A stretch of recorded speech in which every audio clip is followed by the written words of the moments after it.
The moment the train screeched into Silver Bluff Station, Clara Hart knew her life was about to change. She just didn't know how. Steam burst around the wheels in thick white clouds, curling into the September air like ghosts rising from old graves. Through the fog, she saw rough planks, a water tower, and the endless Montana sky stretching wide and merciless above it all. Clara pressed her gloved hand to the cool train window. After 43 long days from Boston, she had arrived with 1 trunk, 3 dresses, and a collection of letters from Edmund Denton, a man she'd agreed to marry without ever meeting. A mail-order bride. The words still felt sharp inside her chest. But at 26, orphaned, nearly penniless, and with no family left, what choice had she ever truly had? The porter set her trunk down with a heavy thud that matched the beat of her heart. Clara stepped onto the platform, smoothing her best traveling dress, breathing in air that smelled of sage, clean dust, and horse sweat. Then a thin voice called her name, Miss Hart. She turned to find Edmund Denton. He was older than his letters suggested, with pomaded hair and soft merchant hands. He barely touched her offered fingers. "There's been a change," he said, looking everywhere except her face. "A change? My situation has altered. I've decided against remarriage." He dropped a leather pouch of coins into her hand, as if the weight of her future meant nothing at all. "For your troubles. The return train leaves in the morning." Whispers swept the platform like wind and dry grass. Mail-order bride. Poor thing. Sent back already. Clara straightened her spine. She had scrubbed floors in Boston boarding houses. She had survived typhoid. She would not crumble now. "Keep your money, Mr. Denton," she said quietly. "Compensation isn't the same as honor." But another voice cut through the humiliation. "Man who leaves a woman stranded reflects on all of us." Clara turned. A tall man stood just behind her, broad-shouldered, sun-weathered, face carved in strong lines, eyes the cold blue of winter sky. His hat shadowed most of his features, but not the sharp, steady confidence he carried like a second skin. Wade Carver. She'd heard his name whispered even in Boston, owner of the Triple C Ranch, wealthiest man in 3 counties, the kind of rancher who didn't bow to anyone. Edmund stiffened. "This isn't your concern, Carver." Wade didn't blink, didn't say it was, but it's poor business to treat a lady like freight. Before Edmund could answer, chaos erupted near the freight depot. A wagon jolted sideways, its wheel catching the platform edge. Barrels tumbled like rolling cannonballs, one flying straight toward Clara with terrifying speed. She froze. The barrel filled her vision. Iron bands, splinters, death coming fast. Then hands grabbed her waist, strong hands, sure hands. Wade Carver lifted her clean off her feet, turning her just as the barrel smashed into the bench she had been standing in front of. Wood exploded into sharp pieces. Clara found herself pressed against his chest, breathing hard against the scent of leather, dust, and something steady she couldn't name. "You hurt?" he asked, voice low and solid. She shook her head. "No, I'm fine." He set her gently on her feet, his eyes searching her face, not assessing beauty or judging her worth like Edmund had, but reading her as if she were a map he needed to understand. By the time she gathered her composure, Edmund Denton had vanished into the crowd like smoke running from a stronger wind. Wade tipped his hat. "Miss Hart, you have plans." She forced a nod. "I'll manage." It was a lie. She had $43, 2 apples, and not a single friend in Montana. "The Riverside takes lodgers," Wade said. Clean, honest. Before she could thank him, he hesitated, just long enough for her to see he was weighing something carefully. "I'm looking for a housekeeper," he said finally. "Temporary. 3 months, through winter. Room, board, fair wages. When it's done, you choose. Stay on, or I'll buy your ticket anywhere you want to go. First class." Clara's breath caught. Behind her was humiliation and an empty room in a boarding house. Ahead of her, she didn't know, but Wade Carver's eyes held no pity, no calculation, only a straightforward business offer from the man who had just saved her life. "Your wife wouldn't object?" she asked. No, wife, he said simply. Just men on the ranch. Big house going to waste. Voices murmured around them. People watched, judged, gossiped. But Clara remembered her mother's words. When one door closes, find a window. When the window's locked, build your own door. She lifted her chin. I accept your offer, Mr. Carver. 3 months. Something shifted in his expression. Respect, perhaps, or recognition. Wade, he corrected softly. Just wade out on my land. He picked up her trunk as if it weighed nothing. Wagons this way. As they walked through the curious crowd, Clara kept her shoulders straight. She refused to look back at the station or the place where Edmund had abandoned her. Silver Bluff might have seen a rejected bride today, but Wade Carver had seen something else. Something he wanted on his land. Something he wasn't willing to leave behind on a train platform. Clara woke before the rooster crowed, staring into the darkness of her new room at the Triple C Ranch. The events of yesterday still clung to her like dust from the train platform. Rejected, rescued, offered work by a man whose strength filled a doorway and whose steadiness still echoed in her thoughts. Outside, the wind brushed against the shutters. The ranch was quiet, asleep under the wide Montana sky. But Clara Hart had never been the sort to lie still when a new life waited. She dressed in her plainest calico, tied her hair tight, and made her way downstairs. The house was cold in the early hour. The kitchen, large, well-built but neglected, waited like a challenge. Grease clung to every surface. The stove was cold. Dishes sat in mismatched stacks, and dust lay thick on shelves. Clara rolled up her sleeves. An hour later, the fire crackled strong, sending heat across the room. Coffee boiled rich and dark. Dough rose on the table. The smell of frying salt pork filled the kitchen just as the back door creaked open. 15 ranch hands filed in, rubbing sleep from their eyes. They stopped short when they saw her, Silas the foreman. A tall, grizzled man with Scottish edges in his voice tipped his hat. "Morning, ma'am." "Morning," Clara said, calm and steady. "Coffee's ready. Breakfast will be on the table in a moment." The men filed past like schoolboys, murmuring thanks as they poured their cups. Clara watched as they settled. Rough men in worn shirts and trailed dust still clinging to their boots, but polite in that quiet Western way. She set food on the table, eggs cooked in pork grease, fresh biscuits from a battered pan, apple butter she'd found tucked in the pantry. The room filled with satisfied groans. Silas took a bite of her biscuits, raised his eyebrows. "Ma'am, if you cook like this every morning, these boys will worship you." Clara smiled faintly. "We'll need more flour next trip to town, and coffee, and soap." Silas nodded. "Wade sends me Saturdays. Make a list." Wade. Just hearing his name unsettled something in her chest. By the time breakfast ended, the kitchen looked like a battleground.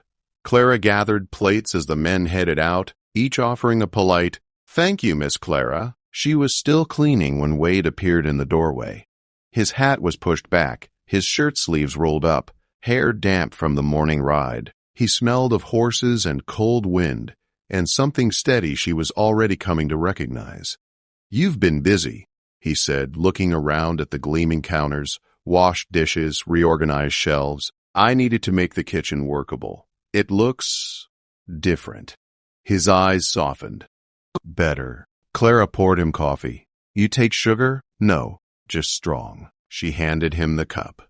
Their fingers brushed. A small thing, but the warmth of it stayed. "The men say the biscuits were good," he said. "It's only flour and lard. It's more than that when you've been eating Buck's cooking." His mouth lifted in the ghost of a smile. He'll be relieved.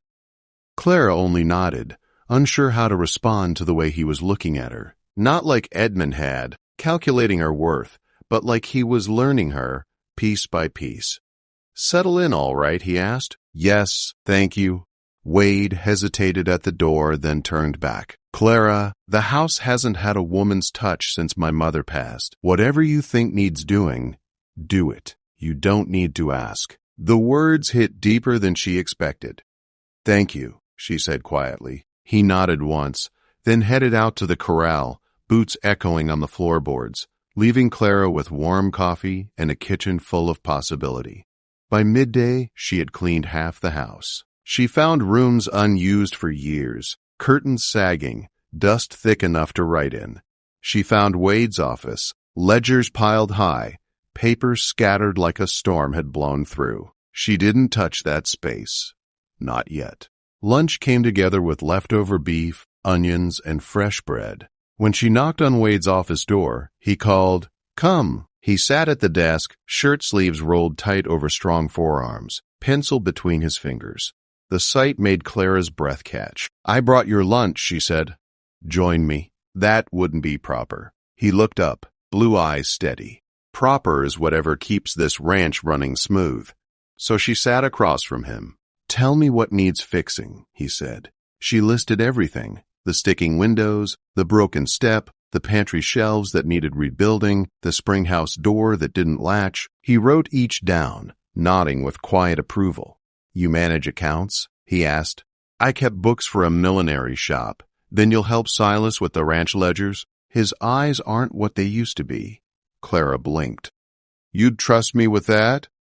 "I trust what I see," he said simply. "A woman who knows what she's doing." Heat rose in her cheeks. She hid it behind her cup. That afternoon, she took on the laundry. Buck Young, eager and endlessly talkative, helped run sheets through the wringer. "Miss Clara, you're the best thing to happen to this ranch since rain," he said cheerfully. "Buck, try not to drown me in compliments." He grinned, pushing harder on the crank. By supper, she was exhausted, but satisfied. She prepared plates for Wade and knocked on his office door again. He looked up, eyes softening. "Long day?" "Productive," she said. They ate together in the quiet office, warm lantern light flickering over ledgers and maps and the low hum of a ranch settling into night. "You made this place feel alive today," Wade said. "It just needed attention." "No," he said gently. "It needed you." Clara felt something shift inside her, something she hadn't felt in years. Hope. Real hope. The kind that comes from work and purpose and steady hands guiding steady change. And in Wade Carver's eyes, she saw something else, something she wasn't ready to name. Not yet, but soon. The scream cut through the afternoon like a knife. Clara dropped the bread dough she had been kneading and ran toward the barn, flour still clinging to her hands. Men shouted, a horse reared, Buck lay in the dirt, twisted, pale, breathing sharp and shallow. "Horse spooked," Tom said quickly. "Threw him into the fence post." Clara knelt beside Buck, her voice calm though fear pounded in her chest. "Don't move him yet. Buck, look at me." His eyes fluttered. "Hurts. I know. We're going to fix this." She turned to Silas. "I need hot water, clean cloth, whiskey, 2 straight boards for splints."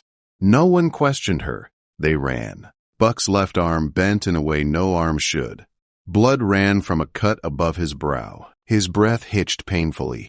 Clara cleaned the head wound first, stitching it closed with fast, steady hands. She felt Wade appear beside her, silent but solid as a wall. She could feel him watching her, not with fear, but with trust. "Ready?" she asked him. He nodded once. "On 3, Clara said. Hold him steady." Silas and Tom braced Buck as Clara positioned her hands at the brake. 1, 2, 3. Tom pulled. Bones clicked into place. Buck screamed, then sagged into unconsciousness. "It's done," she whispered, heart racing. "He'll live." They carried him to an upstairs room, careful as lifting glass. Clara stayed by his side through the night, bathing his head, checking for fever, forcing small sips of water. Lantern light flickered over her tired eyes as she fought sleep. Near midnight, Wade brought her coffee. "You've been at this for hours," he said softly. "Can't leave him. Not yet." He sat beside her. "Clara, where did you learn all this?" "My father's factory job. Doctors cost money we didn't have." She glanced at him. "You learn to use what you've got." He watched her in the golden light, something raw and honest in his expression. "You're remarkable." "No," she said, "just necessary." but the warmth in his eyes didn't fade.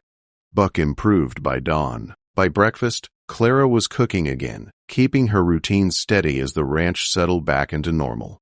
But everyone saw her differently now. Even the quietest ranch hand met her eyes with respect. And Wade looked at her like she had changed something inside him. 3 days later, trouble found them again. Clara had just finished folding laundry when she smelled something sharp outside. Lamp oil. Wrong at this hour. Wrong near the barn. She ran to the window. Shadows moved where shadows shouldn't. "Martha," she whispered, "get the shotgun." Martha didn't ask why. She grabbed the Winchester and loaded it with shaking hands. "Crowley's men?" she asked. I'm a Paso. Clara's jaw tightened. Yes. Through the darkness, a figure crept toward the barn with a torch. Clara steadied her breath, braced the shotgun against the window frame, aimed carefully, and fired. The man dropped, torch flying into the dirt. More figures scattered. Clara fired again, driving them back. A bullet punched through the window, splintering wood above her head. "Down!" she yelled, pulling Martha to the floor. Glass shattered. Horses screamed. Men shouted. The ranch exploded into chaos. Then hoofbeats thundered across the yard. Wade's voice roared commands. The Triple C riders swept in, firing warning shots that sent Crowley's hired guns fleeing into the night. Clara didn't move until Wade burst into the kitchen, breathing hard, eyes going straight to her. "You hurt?" "No," she said, heart still pounding. "We stopped them."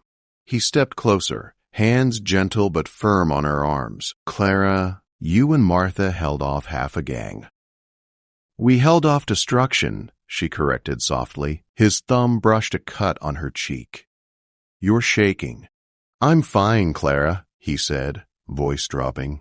"You're the bravest woman I've ever known." Her breath caught, and then, before either could say more, the sheriff arrived, news of arrests, the trial set for next week, Crowley fighting like a cornered wolf. 2 days later, Clara went into town for supplies. She'd barely stepped into the general store when Martha appeared breathless. "Wade's at the saloon. Crowley's men are stirring trouble." Clara didn't hesitate. She pushed through the saloon doors and walked straight into danger. 3 men stood around Wade, drunk and mean. Sheriff Daniels watched tensely. "You calling my boys cowards?" One of them growled. "Just calling things as they are," Wade replied calmly, eyes steady. Clara stepped forward before she could think. If they weren't cowards, they wouldn't sneak onto a ranch at night to burn sleeping horses. The room went silent. One of Crowley's men spat tobacco. "Look here, the mail-order bride who got thrown back." Clara didn't flinch. Better thrown back than raised wrong. A ripple of laughter. Wade's jaw twitched like he wanted to grin but didn't. Harlan, the biggest man, stepped toward her. "Maybe I should teach you a lesson." Clara lifted her chin. "Try. But I've already shot 2 men this week." The whole saloon froze. Sheriff Daniels barked, "Enough." Before tension could snap in half, Marcus Crowley himself walked in, smiling like poison. Threats followed, ugly ones. But Clara met every word with steady eyes. "You can threaten me," she said, "but it won't change the truth." Wade stepped beside her then, shoulder brushing hers. "Anyone who harms her," he said, voice like thunder, "answers to me, and Silas, and Tom, and half the saloon." Crowley left furious. Clara's knees nearly buckled only once they were outside. "You shouldn't have jumped in," Wade said. "You shouldn't have been alone," she replied. And then, in the quiet alley behind the saloon, truth broke loose. "Clara," he said, taking her face gently in his hands, "I can't sleep when you're gone. I can't breathe right when you're in danger. This isn't just business anymore." Her heart raced. "Wade, I'm falling for you," he said simply. She swallowed.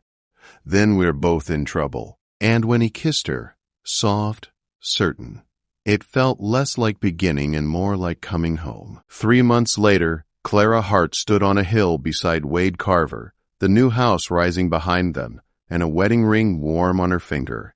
She wasn't a mail-order bride, She wasn't unwanted. She wasn't stranded. She was Clara Carver, wife, partner, equal. And when Wade lifted her hand to his lips, he whispered the words he'd never said aloud before. They may have called you a mail-order bride, but from the moment I saw you on that platform, you were mine.